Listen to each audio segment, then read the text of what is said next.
Bonjour à tous et bienvenue sur Récif en Folie. Donc aujourd'hui on se retrouve pour une nouvelle vidéo pour faire l'introduction du sable dans mon nano récifal. Donc du coup moi j'avais fait le choix, si vous avez dû voir sur ma vidéo précédente lors de l'incorporation de ma pierre vivante. Donc j'avais fait le choix dans un premier temps de mettre la pierre vivante et de ne pas mettre le sable vivant en même temps. Donc vous voyez bien l'évolution, hein. Donc ça fait à peu près 15 jours que j'avais mis en place ma pierre. Donc depuis, il y a eu de la sédimentation, donc c'est-à-dire la pierre vivante a recraché donc tous les petits sédiments qu'on peut voir au fond du bac. C'est pour ça que moi j'avais fait le choix de ne pas mettre le sable tout de suite, parce que du coup on va devoir venir aspirer toute cette sédimentation. Donc si j'avais déjà mis le sable avant, bah du coup ça aurait été compliqué, il aurait fallu filtrer aussi le sable pour aspirer la sédimentation. Bon, c'était un peu trop technique pour moi et compliqué, donc j'ai fait le choix d'attendre. Donc vous allez pouvoir voir qu'on va aspirer donc tous les petits sédiments et préparer donc le sable que je viens d'acheter pour l'introduire. Et ça vous permettra aussi de vous montrer que l'introduction du sable, malgré l'eau déjà présente dans le bac, n'est pas plus contraignante et compliquée que lorsqu'il est vide. Donc voilà, donc là, hein, je vous montre bien les sédiments. Donc, il y en a quand même pas mal. Hein.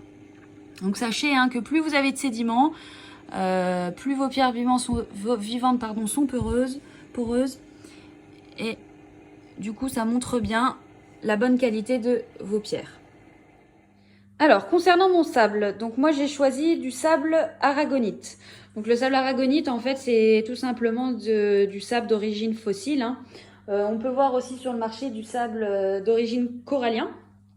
Celui-là, c'est une bonne alternative. La différence, c'est que celui-ci va être beaucoup plus pur. Donc, c'est-à-dire qu'au niveau du nettoyage et du rinçage lors de l'introduction du sable, vous le rincez uniquement 1 à 2 fois, ça sera largement suffisant, contrairement au corallien qui, lui, va demander un nettoyage beaucoup plus intense. Donc, moi, j'ai pris une couleur volontairement très claire. Donc, ce qui va permettre d'éclairer mon bac, qui soit beaucoup plus lumineux et que la lumière reflète beaucoup plus. Et comme vous le savez, hein, dans les aquariums récifales, hein, plus il y a de lumière, mieux c'est pour les coraux. Ça sera beaucoup plus bénéfique. Donc, j'ai choisi l'aquarium Système, d'accord, Paléosand. Donc, c'est un sac de 5 kg. Hein. Moi, pour mon 40 litres, hein, je vais utiliser très peu, mais malheureusement, ils avaient que 5 kg en petit volume. Donc voilà. Après, l'alternative que vous avez aussi, c'est de pouvoir utiliser donc du sable vivant qu'on vous vend directement en animalerie. J'aurais pu faire le choix, c'est vrai, d'utiliser ce sable-là ou d'en acheter une petite quantité mélangée à celui-ci. Bon, après, donc il y en a qui vous diront qu'il y a ça a du bien ou du bon. La différence, effectivement, c'est que moi j'avais peur qu'il y ait des indésirables dans le sable d'animalerie. Hein, et puis de me retrouver avec par exemple des vers de feu, des choses comme ça. Donc pour moi, je préfère partir sur quelque chose de non vivant et puis on verra ce qu'il en est par la suite. Sachant que donc moi j'ai déjà avec mes pierres vivantes donc toute une microfaune qui s'est créée dans mon bac. Donc ce sera facilement colonisé par toute cette petite microfaune de mes pierres vivantes. Mon sable sera largement colonisé. Donc il n'y a pas de souci à se faire là-dessus. Ça sera un petit peu plus long la colonisation, c'est sûr, au niveau du sable, que si vous achetiez du déjà vivant. Mais si votre bac est en bonne santé, vous avez déjà une microfaune grâce à vos pierres, il n'y a pas d'obligation à racheter du sable vivant en plus. Donc voilà, après c'est au choix de chacun. Soit vous l'achetez déjà vivant ou non vivant, soit vous l'achetez dans des sachets où en fait il y a déjà une colonisation qui a été faite au préalable par le vendeur de la marque, ou alors en animalerie, comme je vous disais précédemment, ils ont déjà des bacs eux avec un sable à l'intérieur qu'ils peuvent vous vendre. Mais comme moi j'ai pas d'indésirable pour le moment au niveau de mon bac, j'ai préféré assurer la pérennité de l'eau et puis ne pas récupérer d'indésirables si jamais eux ils en ont au niveau de leur. Alors, pour l'aspiration de mes sédiments. Donc j'ai réalisé un petit filtre maison qui va permettre donc de récupérer et d'emprisonner ici mes sédiments. L'eau s'écoulera filtrée par dessous, ce qui va me permettre de récupérer mon eau que j'aurai filtrée. Donc pour ceci, donc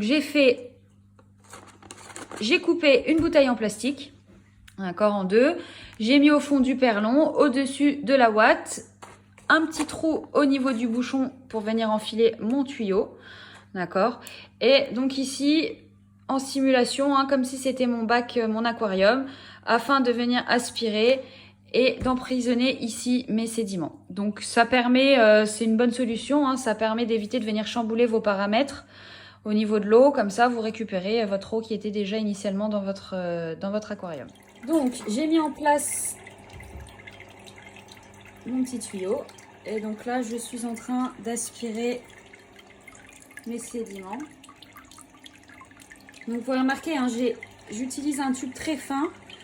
Bon, c'est beaucoup plus long que si vous prenez un plus gros, mais c'est vraiment pour être plus précis et éviter d'aspirer des choses, la microfaune visible. Hein.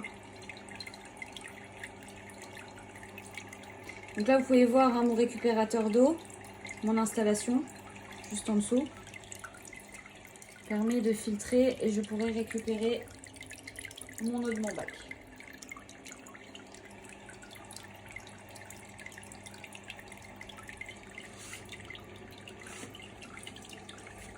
Donc moi, j'ai utilisé directement une petite tasse comme ça. Hein, et vous allez venir délicatement. Hop.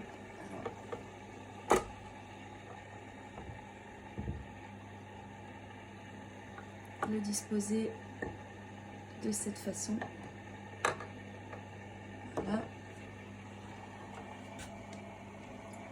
Alors, et vous faites de la même manière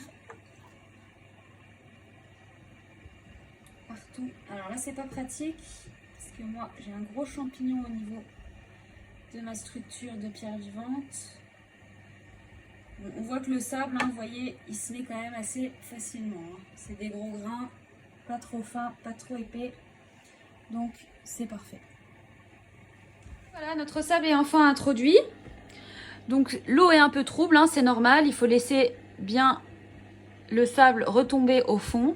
Donc d'ici 1 heure, hein, l'eau devrait être beaucoup plus claire déjà. Donc au niveau de la quantité, donc moi j'ai mis un tapis de sable hein, de 1 à 2 cm maximum. Ça sera largement suffisant pour un aquarium récifal.